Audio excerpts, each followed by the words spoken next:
Hello, everyone, and welcome to another live stream with Maria Wendt. Today, I'm going to be talking about what I did to get better at sales. I definitely did not start out knowing anything about sales.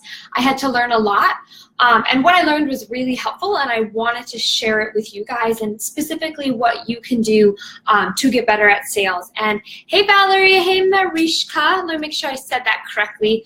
I definitely did not know the first thing about sales when I started, and I was very honest about myself, and I knew that that was a weakness of mine.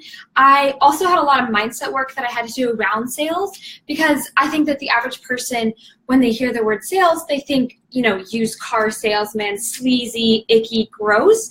And so I think as a culture, we tend to have a dislike, and we tend to shy away from sales and salespeople. And so we just kind of continue along in our businesses without taking any action to get better at it, to improve our sales, and we just sort of hope that we'll get better at it or we'll find it along the way. So today I'm going to be sharing with you guys the 5 things that I did to get better at sales. I'm going to talk about what my closing rate is, and I'm also going to share what the average is and how you can improve your sales rate. Now, I want to say hello and welcome to all of the people joining live, Kristen and James and Tamara and Mary and Michael. Hello, everyone. If you're joining live, feel free to just leave a comment. If you have any questions, let me know. I love it when people, they interact with me when they get their answers to their questions right away. So I'm just going to go ahead and get started. I'm going to talk a little bit first about kind of where I was at and how well I was converting, and then where I'm at now. Hey, Tamara. Hello, girl. Hey, Sam. Welcome, everybody. Be sure to post your comments in the comment section or questions, anything that you're wondering, because I want to make sure that you walk away from this live stream with more information than you had before you started, and I want you to feel like you were like, all right, I know what I'm going to do now. I'm going to take action. So definitely this is a place and a space for you to ask your questions and get answers. So the first thing that I did when I got started, that's what we're going to talk about. But before I do that, I want to share a little bit about what's considered to be a good closing rate, how you calculate your closing rate, and what mine is, so you can sort of have a point of reference. So right now in my business, I am in a transitional phase, but I currently sell very premium branding and coaching packages. And the packages that I sell are for entrepreneurs who are really wanting to see the next level in their business. So they've been in business for some time, and they're ready to get serious, they're ready to look professional, and they're really ready to step into a new level of success. And so to reflect the value that I provide, I charge premium prices for that service, because the value is there, the results are there. I feel I stand, in absolute integrity with the prices that I charge. But it is a premium package. And so it's, how you go about selling a premium package, it works a little differently than how you going, running and selling something that you're selling for $100. And so for me, when I was first starting to learn more about sales, specifically how to sell premium packages, how to sell packages that were $2,000, $3,000, $5,000, $7,000 a piece, I knew that that was going to look different than, selling someone $100 worth of products. It's not to say as one is better than the other. It's simply to say that how you go about selling premium packages is going to be different than how you sell smaller items. And honestly, in my experience, it's much easier to sell someone for $100 than it is to sell them something that's $5,000. So I did some research on the statistics of what what the average closing rate is, what's considered a good closing rate. And if you sell a premium package, so anything above $2,000, $3,000, 1 in 5, so a 20% closing sale is considered a good closing sale. So I was surprised because I felt like that was low, but 20% is considered a good closing rate for premium packages. And how you calculate that is based on the number of pitches that you make. So for me, it's the strategy sessions that I have. Now my closing rate is actually much higher than that. My closing rate is about 50 to 60%. So a little over half of the strategy sessions that I have result in the clients wanting to work with me, result in them wanting, signing up and booking and all of that. So my actual closing rate is about 50 to 60%, and that's with premium packages. Hey, Jenny, oh my gosh, how have you been? I have not heard from you in a long time. Hope you've been doing well. So my closing rate is about 50 to 60%, and that's a little bit more than double that what's considered a good closing rate. So I got there. I increased, the amount of sales I was closing. I got better at sales by doing these 5 things that I'm going to be sharing with you guys on my list. But I wanted to just remind you, if you have any questions, any comments, any follow-ups, leave them in the comments. Hey, Mary Elizabeth. And also, if you find this video helpful, just hit that share button for me. Okay, so we're going to go ahead and get started, and I'm going to share the 5 things that I did to get better at sales. This is applicable to you no matter what industry you're in, no matter what kind of things you sell, no matter what products you're selling. If you're selling a premium package, if you're selling smaller things, this is just very simple and very applicable secrets or tips that I personally did, and it doesn't matter what stage of your business you're at. So the first thing that I did is I learned about sales. And when I was writing out the tips, I was almost hesitant to make that one of the tips because that seems so easy, learning about sales. But I want to have you ask yourself, how often do you actually take the time to learn about the specific art of selling? My guess is not a lot of people do, because I had to be really intentional with that. So I bought and read books specifically about selling. I watched trainings specifically that were teaching me how to sell better. I listened to the experts in my field who showed me how to sell. And there has to be a lot of, you have to make sure that your mindset is in the right place, because we're not learning about sales to bamboozle people, to trick people, to force them, to pressure them. We're here to learn about sales so that we can help as many people as possible. And that's my attitude. So part of me growing as a business owner was learning to disassociate any shame that I might have around sales and recognize that sales, when done correctly, are just a simple part of business, and there's no shame around it. But that's a mindset thing. So that's something maybe to add to the list that I have, and is that make sure that you're approaching sales with the correct mindset, because I think that as a culture, at least how I was raised, it was like, oh, salesmen, like they're going to try to trick you out of your money. Like that's the bad mindset that I was raised with. And I think a lot of people can relate to that. We're taught that salesmen are out to get you, and, you have to be smarter than the salesperson. And so just as a culture, we tend to look down on salespeople. And so there might be some guilt or some hesitation in trying to get better at sales. But I had to free myself from that, and I learned more about sales, and I came to respect sales, because sales is actually an art. And so I recommend learning all that you can about sales. When I realized that I wasn't as good at sales as I should be, I became a sponge, and I soaked up everything that I could about sales. I learned, I took classes, I read books, I listened to audiobooks whenever I was doing design work.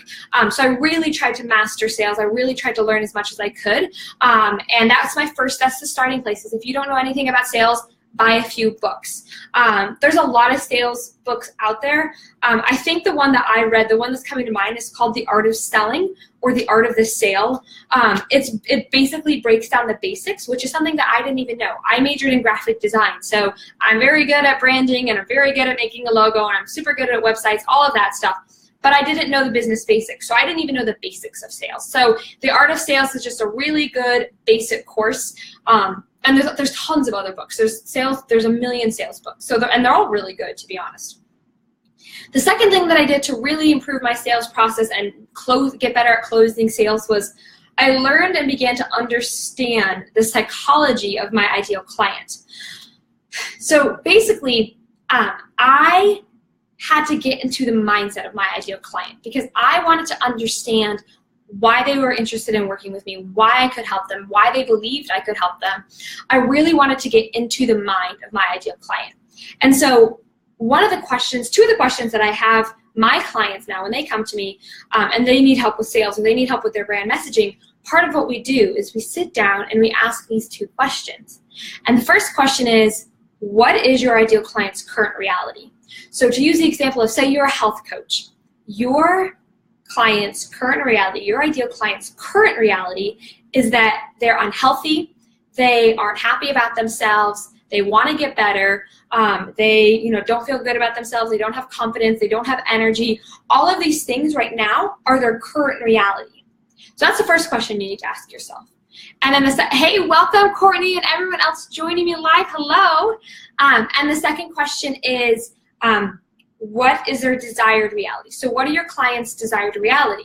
What do they want? So again, using the example of the health coach, your ideal client's current or desired reality is to be healthy, to be fit, to feel good about themselves, to feel confident, to have more energy. Those are all descriptions of their desired reality. And so part of what I did to get better at sales and to get better at closing is I understood where my client was coming from in their current reality, and I understood where they wanted to be with their desired reality, and I made sure that as I spoke to them on our strategy session, I spoke to that need of theirs. I answered that question that they had about how I was going to help them get to their desired reality. And so that's the second thing that I did, is I really understood the needs and psychology of my ideal client, so that I could help them better. Again, this goes back to point one. Getting better at sales is all about serving your clients. It's all about helping them. And if you believe that you have the answers to their problems, it's almost your duty or your obligation to help them see that. And so that's where I approach it. I did have shame when it came to sales, but I gradually freed myself from that mindset, because it is a limiting mindset. It is a limiting belief. And so I worked hard to free myself from that. So now I feel very positive about sales. I enjoy my strategy sessions. I have a lot of good emotions about it, because I know that at the end of the day, I'm going to be helping someone reach their business goals and do more with their life, and honestly, in entirety, give them a better life. And so how can I not feel good about that? So the third thing that I did when I really sat down and I started learning about sales is that I realized that it was a game of numbers. So sales really is a game of numbers. And when I understood that, it became very simple, because if you understand that sales is a game of numbers, and you know what your closing rate is, and you know how many clients you want to get per month, it's just a game of numbers, right? So if my sales rate is, let's just say 50% for easy math. So if my conversion rate is 50%, and I want 2 new clients for the month of November, that means that I have to talk to 4 to 5 people. It's really that simple. And so I think a lot of times people overcomplicate it, and they're like, oh my gosh, I have to post to 60,000 groups, and I have to do all this, and it gets stressful. But really, at the end of the day, you just have to get X amount of clients. So again, to use my example, let's say you have and I am not good at math, I am totally a calculator kind of person, so we'll stick with 50%. But let's say you sell smaller products, and so you have a goal of selling 10 smaller, say you sell essential oils, for example, and you want to sell 10 essential oil kits, and your conversion rate is 50%. Well, that means you have to talk to 20 people that month. And so once you take away the scariness of sales, once you take away the overwhelm, and you realize that it really is a game of numbers, speaking for myself, speaking personally, everything got so much easier and so much more simple when I realized and accepted that it really was a game of numbers. And the more people that I talked to, the better chance I had of hitting my financial goals each month. So that was the third thing that I wanted to just share with you guys and remind you guys, that it really is a game of numbers, and the more people you're talking to, the better you're getting. So my conversion rate wasn't always 50%. That's really good for selling premium packages. That's a really good sales rate, because honestly, I take on about 2 or 3 clients per month, and so I really only have to have like 6 calls a month. So that's really good, but I worked up to that level. So there was points where I was having calls every single day, but I got better at it and I improved. Hey Hope, hey Lindsay, hello. So, it's a game of numbers, and the more you do it, the better you're going to get at it. So I wanted to share that with you guys. Okay, so we're on to tip 4 here. Oh yeah, this is something that I do, and I spoke about this in my live stream yesterday when I was talking about how to make sure you hit your goals every single month. I always keep my mindset strong and my vibes high, no matter what's going on. So yesterday, for whatever reason, I woke up, I was really tired, and I woke up feeling a little bit, just down. I didn't have energy. I just felt like my vibes were low. And that's okay. A lot of the time happens to a lot of people. But I made a deliberate choice that I was going to raise my vibes. I was going to increase my happiness and improve my mood. And so I turned on happy music. I had got my essential oil diffuser. And I don't know, I think I ate something that I liked. I don't know. The point is, I did things to raise my vibration, to make myself feel better. And coincidence or not, correlated or not, I actually signed on a client for the last spot for the year. So I'm actually booked until 2018 now. So yesterday ended up being a good day for me. I got to meet my new client, and I'm super excited to work with her. She's honestly one of my dream clients. And I closed out the year. So it was a good day for me. And I'm not saying that listening to music in the morning had any correlation to me, how my day ended. But the point is, I made a deliberate choice to keep my vibrations high, to stay happy, to keep my energy levels up, because that's a decision that I've made. And overall, I would say that yes, how your attitude and your mindset and your happiness level is going to affect how you perform at your work, how you perform at your job, how you perform in your business. And so I definitely recommend doing everything that you can to keep your mindset strong and your vibes high. Do everything you can to stay happy. Do everything you can to be encouraged, to stay motivated. My gosh, one of the hardest points in my business was when I was competing. So I was doing my fitness competition. And you're eating it's just awful. There's like days where, you're eating around like 70 carbs a day, which is like, I don't know, it's not a lot, honestly. And so you can imagine how hard it was to be motivated in my business, to be encouraged in my business while I was competing, because the energy levels just don't exist. They're just not there. And again, this is only for like the 3 weeks up to my competition. So this isn't an ongoing thing. It's done healthily with a coach and everything. But the energy levels just aren't there for 3 or 4 weeks. And I would start my day by listening to super crazy motivational music that would get me out of bed and get me going, and it was super pump up music. And honestly, like, there were times when my energy levels were so low I had to do that all day long. Like, I was just listening to motivational music because that was what was keeping me going. But July was a great month for me financially, and this is because, again, I made that deliberate choice to keep my vibrations high, to keep my mindset strong, and to stay motivated and to stay encouraged. And I think sometimes my clients come to me and they're halfway through the month and they haven't made the sales that they want to make, and they're struggling and they're discouraged, and they kind of throw the rest of the month away because they didn't hit the goals that they wanted to at the beginning of the month. And I always try to remind them that, look, yes, maybe you haven't hit your income goals yet so far, but we're halfway through the month. You still have 2 whole weeks to go out and meet people, to have calls. There's a lot that you can do in these last 2 weeks of the month. And so I think that a lot of times I see entrepreneurs, they get discouraged halfway through the month and they sort of slack off. But I always try to bring them back to the point that every day is an opportunity to meet new people, to make new sales, and to expand and grow your business. So it's so important to keep your mindset strong throughout the entire month, not just at the beginning. It's super easy to be motivated at the beginning, but it's important to keep motivated and keep strong throughout the entire month. So finally, the last little thing that I did that I think has really helped improve my conversion rate is I started qualifying or screening. I wasn't sure what word to use there, but I started qualifying my sales calls because I wanted to make sure that I was working with people who are serious about working with me and who are serious about up-leveling their business and really getting to that new level. I don't necessarily mind helping people out, but with my sales calls, I really am looking for people who are serious about expanding their business, who are serious about growth, and who are ready to take action. And so one little thing that I did, I think it made a big difference, is I have a very short little pre-call questionnaire that I ask my potential clients to fill out. And it's just a way for me to identify if we're a good fit or not. So I can sort of, I have one of my assistants, she sort of screens it for me, and any ones that she feels are a good fit, she sort of passes it along to me. But that way, the people that I'm speaking to on the phone, they're actually interested in working with me. They have questions. They want to see if we vibe. They want to see if their goals match with what I can do for them.